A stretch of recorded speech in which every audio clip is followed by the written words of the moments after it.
আসসালামু আলাইকুম। আজকে আমি ভিডিওটা বানাচ্ছি অনেকেই আমার কাছে জানতে চাচ্ছেন যে সিঙ্গাপুর থেকে পোল্যান্ডে কীভাবে স্টুডেন্ট ভিসায় আসা যায়। যেহেতু আমি সিঙ্গাপুরে ওয়ার্ক পারমিট হিসাবে ছিলাম, সো ওয়ার্ক পারমিট থেকে কীভাবে পোল্যান্ডে স্টুডেন্ট ভিসায় আসা যায় সিঙ্গাপুর থেকে। সো অনেকেই কনফিউজ আছেন এই বিষয়ে। সো সেই বিষয়ে আমি পুরোটা আজকে ধারণা দেবো আমি কীভাবে আসলাম। আমরা যারা সিঙ্গাপুরে আসছিলাম, সো সিঙ্গাপুরে যারা আসি তারা ওয়ার্ক পারমিটে হোক আর যে কোনো পারমিটে হোক, আর যারা আছে তাদের যদি এইচএসসি কমপ্লিট থাকে অথবা ডিপ্লোমা কমপ্লিট থাকে বাংলাদেশ থেকে, তারা কিন্তু ইজিলি অ্যাপ্লাই করে পোল্যান্ডে আসতে পারে স্টুডেন্ট হিসেবে। সো অনেক ইজি প্রসেস। আপনার আইএলটিএস যদি থাকে সেটা হবে সবচাইতে বেটার, আর যদি আইএলটিএস না থাকে তাহলে মিডিয়াম অফ ইনস্ট্রাকশন ইংলিশ দিয়ে আসা যায়, যেটাকে মই বলা হয়।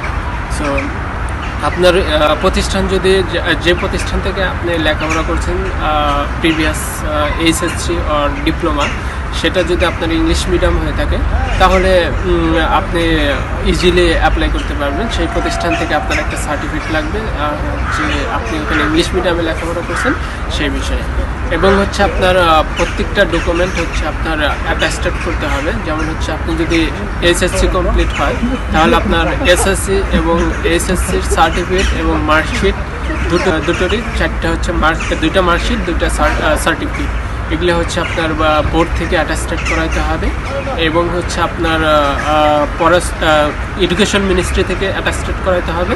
দেন আপনার পররাষ্ট্র মন্ত্রণালয়, যেটা ফরেন মিনিস্ট্রি, সেখান থেকে অ্যাটাস্টেড করাতে হবে। অ্যাটাস্টেড করানোর পর আপনি নোটারি করে নেবেন। নোটারি করার পর আপনি স্ক্যানিং কপি দিয়ে এবং আপনার যে মই সার্টিফিকেট, যেটা আপনার কলেজ থেকে আপনি নিয়েছেন যে ইংলিশ মিডিয়াম, সেই ইংলিশ মিডিয়ামের সার্টিফিকেট, অথবা আপনার যদি আইএলটিএস থাকে সেই আইএলটিএসের সার্টিফিকেট দিয়ে আপনি অনলাইনে অ্যাপ্লিকেশন করতে পারবেন। সো এতে কোনো ধরনের সমস্যা হবে না যে আপনি সিঙ্গাপুরে ওয়ার্ক পারমিটে আছেন, আপনি এখন পোল্যান্ডে স্টুডেন্ট ভিসায় যাইতে যাচ্ছেন, এর জন্য আপনার কোনো ধরনের সমস্যা হবে না। আপনি অ্যাপ্লাই করতে পারবেন এবং আপনি চাইলে স্টুডেন্ট হিসাবে পোল্যান্ডে আসতে পারেন। সো আপনি যখন অনলাইনে অ্যাপ্লাই করবেন সব সার্টিফিকেট দিয়ে, তখন ওরা আপনাকে আপনার ডকুমেন্টগুলো ভেরিফাই করবে। ভেরিফাই করার পরে তারা আপনাকে একটা ডেট দেবে, আপনার একটা এন্ট্রান্স এক্সাম নেবে তারা অনলাইনে, হতে পারে গুগল মিট অথবা আপনার স্কাইপের মাধ্যমে। স্কাইপের মাধ্যমে আপনার ভিডিও কলের মাধ্যমে আপনার এন্ট্রান্স এক্সামটা হবে। এন্ট্রান্স এক্সামের ভিতরে আপনি যদি সবগুলো অ্যান্সার প্রপারলি ভালোভাবে দিতে পারেন, সেখানে গ্রামার আর্টিকেলে সব কিছু ঠিক থাকতে হবে। এবং আপনার এন্ট্রান্স এক্সামটা হবে একদম নর্মাল, সেটা আপনার বিষয়ভিত্তিক কোনো কোশ্চেন থাকবে না। পোল্যান্ডে যেটা হয় আর কি, আপনার বিষয়ভিত্তিক কোনো কোশ্চেন থাকবে না। সেটা হতে পারে যে কোনো কোশ্চেন হতে পারে। সেটা হতে পারে আপনার ফেভারিট হবি অথবা আপনার লাইফস্টাইল সম্পর্কে যে কোনো কোশ্চেন সে করতে পারে, সেটা তার ব্যাপার। সো এগুলো কোশ্চেন যদি আপনি গ্রামার আর্টিকেল ঠিক রেখে যদি আপনি অ্যান্সার করতে পারেন প্রপারলি, তাহলে আপনি সিলেক্ট হতে পারেন। আর যখনই আপনি সিলেক্ট হবেন তখন আপনার জন্য অফার লেটার ইস্যু হবে ইউনিভার্সিটি থেকে। ইউনিভার্সিটি থেকে অফার লেটার ইস্যু হওয়ার পরে আপনাকে ওরা কন্ডিশনাল অফার লেটার দেবে। প্রথমে কন্ডিশনাল অফার লেটার, সেখানে হয়তো উল্লেখ থাকবে যে আপনি 1 সেমিস্টার অথবা 2 সেমিস্টার, এটা ভার্সিটির উপর ডিপেন্ড করবে। ভার্সিটি যদি বলে আপনাকে 1 সেমিস্টারের টিউশন ফি পে করতে হবে, তাহলে আপনাকে 1 সেমিস্টার টিউশন ফি পে করতে হবে। আর যদি বলে 2 সেমিস্টার, তাহলে 2টা পে করতে হবে। সো আপনি যখনই টিউশন ফি পে করবেন, তারপরে আপনি সেই টিউশন ফি দিয়ে আপনি ফাইনাল অফার লেটার তাদের কাছ থেকে নিতে পারবেন। ফাইনাল অফার লেটার পাওয়ার পরে আপনি আপনার নামে একটা হেলথ ইন্স্যুরেন্স করতে হবে 1 বছরের, যেটা 365 দিনের হয়। সো এই হেলথ ইন্স্যুরেন্স এবং আপনার ফাইনাল অফার লেটার এবং আপনার সমস্ত ডকুমেন্টস, এগুলো দিয়ে আপনার সিঙ্গাপুর যে পলিশ অ্যাম্বাসি আছে, সেই পলিশ অ্যাম্বাসিতে ইন্টারভিউর জন্য অ্যাপ্লাই করতে হবে আর কি, অ্যাপয়েন্টমেন্টের জন্য অ্যাপ্লাই করতে হবে আপনার কাগজপাতি ওখানে সাবমিট করার জন্য। সো আপনি যখন অ্যাপ্লাই করবেন তারা একটা ডেট দিবে, অ্যাম্বাসি থেকে আপনাকে একটা ডেট দিবে 24 আওয়ারের ভিতরে ডেট দিবে যে অমুক দিন ইন্টারভিউ। সো আপনি সেই অনুযায়ী ডেট অনুযায়ী টাইম অনুযায়ী আপনি আপনার অ্যাপ্লিকেশন ফর্ম, তারপর আপনার অফার লেটার, একটা ফ্লাইট রিজার্ভেশন টিকিট, আপনি কবে ফ্লাই করবেন পোল্যান্ডে সেইটা কনফার্ম করবেন। তারপরে হচ্ছে আপনার ইন্স্যুরেন্স পেপার এবং আপনার সমস্ত ডকুমেন্টস অল মানে আপনার মেইন সার্টিফিকেট এবং ফটোকপি যেগুলো হচ্ছে আপনি অ্যাটাস্টেড করাইছেন সব সার্টিফিকেট এবং হচ্ছে আপনার Bangladesh high commission of Singapore থেকে আপনার একটা এলিজিবিলিটি সার্টিফিকেট নিতে হবে। সেই সার্টিফিকেট সহ আপনার অ্যাম্বাসিতে যেতে হবে।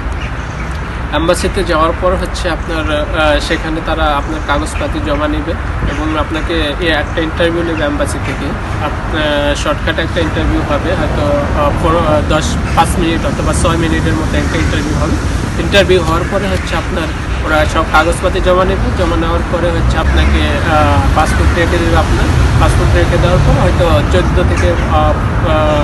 14 দিন অথবা আপনার সাইজটা সময় নেবে তারা। আপনাকে তারা জানাবে আর কি, আপনাকে একটা টোকেন দিয়ে দিবে যে অমুক দিন আপনি পাসপোর্ট নিয়ে যাবেন। তো সেই অনুযায়ী আপনি যাবেন। হয়তো গেলে আপনার আপনি যদি ভিসা পান তাহলে অবশ্যই তারা আপনি যদি ভিসা পাওয়ার যোগ্য হন, এলিজিবিলি হন, তাদের কাছে যদি মনে হয় যে আপনার ভিসা পাওয়ার যোগ্য এবং আপনার ইউনিভার্সিটি যদি হাইলি রিকমেন্ড করে যে স্টুডেন্ট আমার দরকার এটা, সেক্ষেত্রে আপনি ভিসাটা পেতে পারেন। ভিসা পাইলে আপনি অ্যাপ্লাই করতে পারেন। এটাই ছিল আপনার সিঙ্গাপুর থেকে পোল্যান্ডে আসার প্রসেস। আপনি ডিরেক্টলি সিঙ্গাপুর থেকেও ফ্লাই করতে পারেন অথবা আপনি চাইলে বাংলাদেশ গিয়ে বাংলাদেশ থেকেও ফ্লাই করতে পারেন, কোনো সমস্যা নেই। আপনারা যারা আসলে এই কোশ্চেনগুলো করতেছিলেন সিঙ্গাপুর থেকে আসলে কিভাবে আসা যায় স্টুডেন্ট ভিসায় পোল্যান্ডে, সো আশা করি অ্যান্সারটা আমি দিতে পারছি। আপনাদের কোশ্চেনের অ্যান্সারটা আমি প্রপারলি দিতে পারছি আমি মনে করি।